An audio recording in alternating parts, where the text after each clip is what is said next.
민수기 10장 1절부터 13절 보겠습니다. 교독하겠습니다. 첫째 달에 이스라엘 자손 중 온 회중이 신 광야에 이르렀다.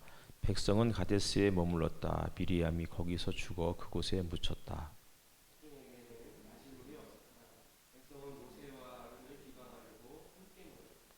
백성은 모세와 다투면서 이렇게 말하였다.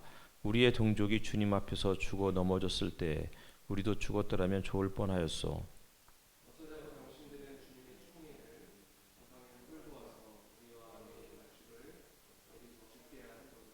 어찌하여 당신들은 우리를 이집트에서 끌어내어 이 고약한 곳으로 데리고 왔소.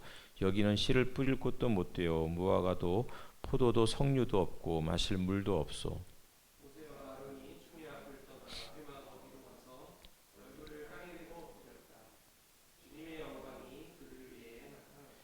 그때 주님께서 모세에게 말씀하셨다.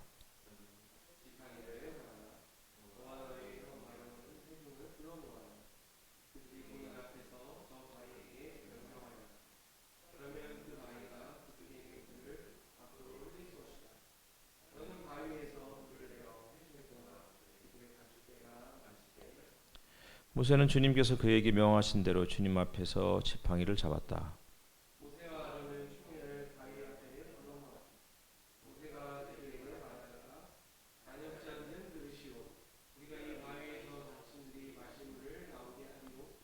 모세는 팔을 높이 들고 그의 지팡이로 바위를 두 번 쳤다. 그랬더니 많은 물이 솟아나왔고 회중과 그들의 가축대가 마셨다.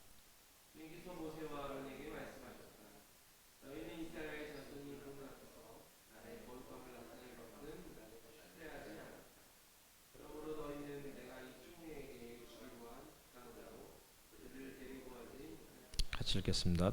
여기에서 이스라엘 자손이 주님과 다투었으므로 그것이 바로 무리바 셈이다.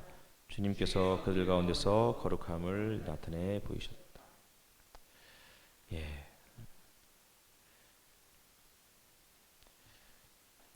가데스 이제 민수기는 뭐 광야에서 홍해를 건너서 이제 광야에서 이제 뭐 십계명을 받고 그 이후부터 가나안 땅에 들어갈 때까지의 그런 여정을 보여주는 내용입니다. 특별히 가데스에서 이제 이런 그 무리바 셈의 사건이 벌어졌죠. 이것은 뭐 출애굽기 있는 말씀하고도 거의 비슷한 맥락의 이야기입니다. 신광야에 이르렀을 때 거기에서 이제 모세의 누이였던 미리암이 죽었다. 그리고 그곳에서 이제 묻혔다라고 하면서 바로 이어진 내용이 마실 물이 회중들이 없었고 그러면서 이제 백성들이 모세와 아론에게 이제 항의하고 불평하는 그런 내용의 말씀입니다. 그러니까 시편 말씀을 읽을 때도 그랬고 뭐 지난 주일에도 말씀드렸지만 하나님께 불평하고 따져 묻는 것은 사실은 그냥 일반적인 일일 수 있어요. 다윗이 굉장히 어려운 상황에서 하나님 앞에 기도하면서 하나님 앞에 따져 묻잖아요. 이런 일들은 우리 삶에 있어서 굉장히 중요한 부분이고 그게 기독교 신앙에 있어서 또 다른 매력이라고 이렇게 말씀을 드렸어요. 그런데 여기 이곳에 이 광야에서 신광야에서 백성들이 지금 모세를 향해서 따져 묻는 것, 항의하는 것은 또 다른 차원의 이야기인 것 같아요. 우리가 하나님 앞에서 따져 물을 수 있고 그리고 불평을 늘어놓을 수 있어요. 그러나 다윗이 하나님 앞에 그렇게 기도하는 것은 하나님의 통치권, 하나님의 왕되심, 그분의 하나님 되심을 부정하는 게 아니에요. 기도하는 것은 어쩌면 사실은 우리 하나님 앞에 간구하는 것이면서 또 동시에 또 불만을 늘어놓는 거예요. 하나님께서 우리를 다스리고 계시는데 왜 우리가 이렇게 고난 중에 있습니까? 라고 물을 수 있는 거잖아요. 그런데 이제 그게 이제 그 상황에서는 여전히 하나님을 신뢰하고 그분 앞에 나아가서 기도하는 거죠. 기도의 내용이 때로 불만이고 때로 감사이고 때로 뭐 찬양일 수 있지만 그럴 수 있다는 거예요. 그런데 문제는 백성들이 지금 모세와 아론을 향해서 찾아갔을 때는 이곳에서 비방하여라고 해요. 모세와 아론을 비방하려고. 우리가 하나님 앞에 기도하는 것은 하나님을 비방하기 위해서 기도하는 게 아니죠. 우리가 지금 힘들다고 이렇게 이야기하는 것과 하나님을 비방하는 것, 이것은 다른 차원의 이야기예요. 세 번역에는 비방하려고 이렇게 나와 있고, 또 개역 개정에는 다투어서 이렇게, 뭐 결국은 지금 싸우겠다는 거예요. 기도는 거기에 항의가 들어갈 수 있고 불만 불평이 들어갈 수 있어요. 하지만 전제는 뭐예요? 그분에게 신뢰하는 거예요. 그러니 하나님을 하나님이라고 부르는 것이고, 그리고 그 앞에 엎드려서 하나님 앞에 따져 물을 수 있는 거예요. 여전히 하나님의 자리에 계시고 나는 땅의 자리에 있는 거예요. 그런데 지금 백성들이 모세와 아론을 찾아온 이유는 모세의 혹은 아론의 지도력을 인정하지 않겠다는 거예요. 그러니 다투는 거죠. 그래서 무슨 일이 벌어졌어요? 6절을 보면 모세와 아론이 총의 앞을 떠나 회막 어귀로 가서 얼굴을 땅에 대고 엎드렸다라고 이야기하고, 8절에는 너는 지팡이를 잡아라 이렇게 나오고 있어요. 그리고 9절에도 주님 앞에서 지팡이를 잡았다. 우리가 시편 60편에서 읽었었던 그 9절에서도 통치의 지팡이 이렇게 나와 있죠. 혹은 뭐 규 이렇게 이야기도 번역을 해요. 기본적으로 지팡이가 상징하는 것은 통치권이에요. 근데 지금 모세가 지팡이를 내려놓았다는 거예요. 지팡이를 내려놓은 이유가 뭐겠어요? 아마 두 가지 이유였을 거예요. 첫 번째는 하나님 앞에서 엎드렸을 때 지팡이를 내려놓았어요. 무슨 얘기겠어요? 그분에게 여전히 그분의 통치권을 인정하겠다는 거예요. 또 하나는 백성들이 저렇게 난리를 치니 더 이상 내가 지도자로서 살기가 어렵습니다. 뭐 이런 불만일 수도 있겠어요. 그럴 때 하나님께서 모세에게 지팡이를 잡아라 라고 명하셨고, 그리고 모세가 지팡이를 잡았어요. 물론 모세가 지팡이를 잡고 과도하게 지팡이를 휘둘렀기 때문에, 그래서 결국은 모세와 아론도 약속의 땅으로 들어가는 그런 일들을 허락받지 못했지만, 어쨌든 간에 지팡이를 잡는다는 것은 일종의 통치권, 너의 그 백성들을 향한 그 통치권을 여전히 가지고 있으라고, 포기하지 말으라고. 그게 지도자에게 있어서 가장 중요한 덕목이라고 생각이 들어요. 수많은 불만들이 쏟아져 나올 수 있어요. 모든 사람들을 다 만족시킬 수는 없을 거예요. 하나님도 우리의 모든 것들을 만족시키지 못하기 때문에 다윗과 같은 사람들이, 혹은 우리가 하나님 앞에 기도하고 항의하는 거잖아요. 그러니 하나님도 하물며 모든 사람들을 다 만족시키지 않는 분이시죠. 못하는 게 아니죠. 어쨌든 간에 인간의 지도자였던 모세와 아론 역시도 모든 백성들을 만족시킬 수는 없었을 거예요. 더더군다나 광야 한복판에서 마실 물이 떨어졌어요. 그러니 이것을 감당하기는 어려웠겠죠. 다 죽게 생겼잖아요. 그럴 때 정말 지도자로서의 능력, 역량의 부족이 스스로 이제 그런 느껴졌을 것이고, 그러면서 이제는 내가 못하겠습니다라고 하면서 하나님 앞에 나와서 엎드렸다고요. 정말 못해 먹겠다고 생각했을 거예요. 요 근래에 이제 뭐 이런저런 뉴스들이 막 많이 나오는데, 어떤 분에게 그 기자가 물었어요. 당신이 사성 장군 했을 때와 지금 국회의원 했을 때의 차이가 뭐냐? 라고 했더니, 장군이었을 때는 그래도 자기가 뭐 여전히 부족한 모습들을 보여주었어도 대놓고 사람들이 비난하지 않았다는 거예요. 근데 이제 정치를 하다 보니까 대놓고 사람들이 그러니까 불평 불만들을 막 어마어마한 그런 비난의 댓글들이 쏟아진대요. 그래서 처음에는 밤잠을 이룰 수 없었다고 그러더라고요.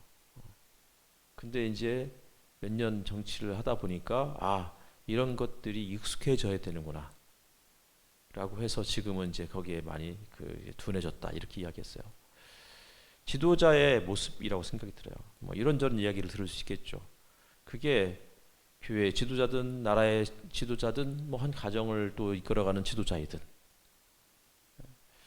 어쨌든 이런저런 불만들이 있을 수 있지만 포기하지 말아야 될 것이 뭐냐면 아직까지 나에게 주어진 일이 있으면 그 일을 감당하려고 노력해야 된다는 거예요. 내 손에 그 지팡이를 주님께서 주셨으면 이 지팡이를 못해 먹겠다고 내던져서는 안 된다는 거예요. 왜 내던지고 싶지 않겠어요? 왜 포기하고 싶지 않겠어요? 그때 모세와 아론이 하나님 앞에 엎드려서 기도했잖아요. 그때 주님의 영광이 나타났다고요. 엎드릴 때마다 나타나지는 않았을 거예요. 감당하기 어려웠을 때, 백성들의 원성이 하늘을 찌를 듯 할 때, 더 이상 못하겠습니다라고 하면서 모든 것을 포기하려고 했을 때 하나님께서 그들에게 나타나셨어요. 그리고는 지팡이를 잡아라 라고 명하고 계시는 것이죠. 그리고 다시 회중을 불러 모아라. 다윗의 상황이나 모세의 상황이나 또 우리의 상황이나 크게 다르지 않을 수 있어요. 그리고서 지팡이를 잡고 바위를 이제 회중들을 불러 모은 다음에 바위를 치잖아요. 그때 불이 솟아나왔죠. 충분한 물이 솟아나왔고 그래서 회중과 가축대가 다 마셨어요. 근데 주님이 모세와 아론에게 이스라엘 자손이 보는 앞에서 나의 거룩함을 나타낼 만큼 나를 신뢰하지 않았다. 이렇게 말씀하시면서 너는 이제 그 땅을 들어갈 수 없다.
때가 있어요. 그런데 기도할 때 정말 하나님께서 우리에게 나타나실 때가 있어요. 제가 여러 번 말씀드렸지만 파머 베커라는 그 목사가 로키 산맥에서 평생을 목회했고 정말 그 작은 교회에서 그리고 너무나 힘들어서 목회를 포기하고 싶었을 때 주님께서 그 목회하는 기간 동안 3번 정도 주님이 찾아와 주셔서 만나 주셨다고.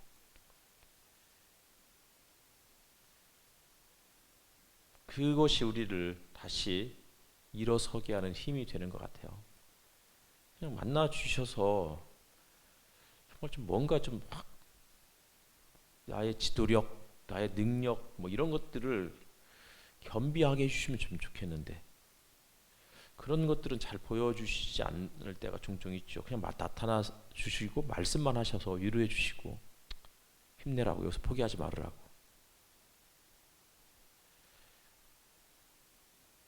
그러나 이제 모세에게는 바위를 쳐서 물을 내게 하는 능력도 보여주셨어요.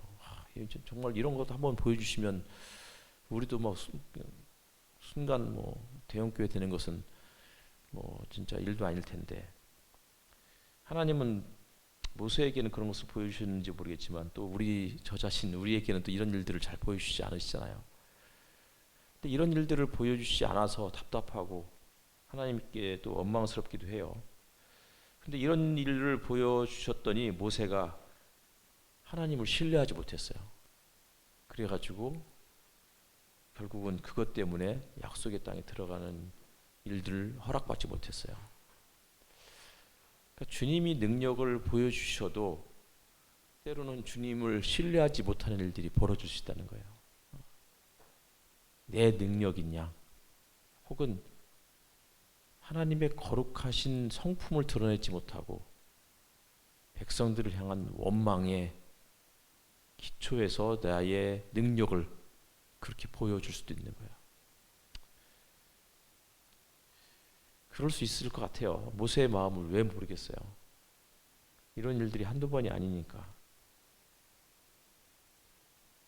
그래서 13절에 이스라엘 자손이 주님과 다투었으므로 바로 그것을 무리바라고.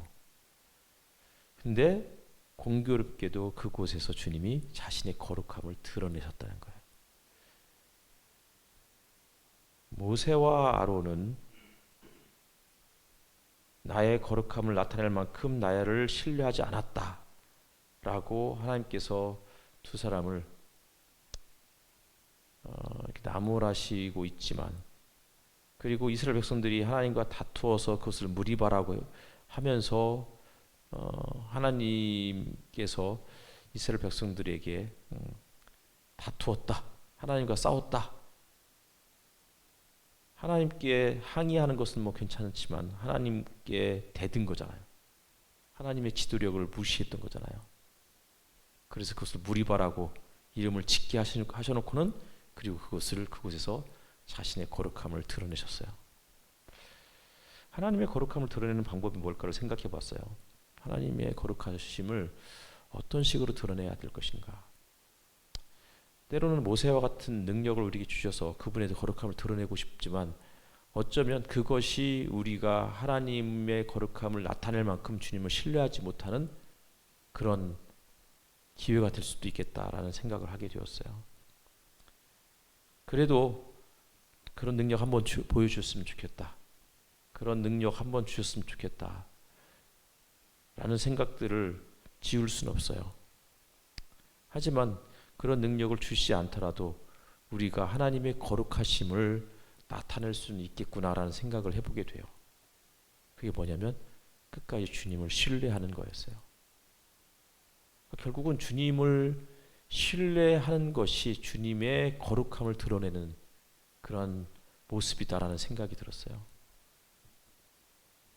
당장 위기가 찾아왔고 하나님이 그 위기 앞에서 우리를 구원해 주시지 않는 것 같다 할지라도 하나님 앞에 엎드렸던 다윗처럼,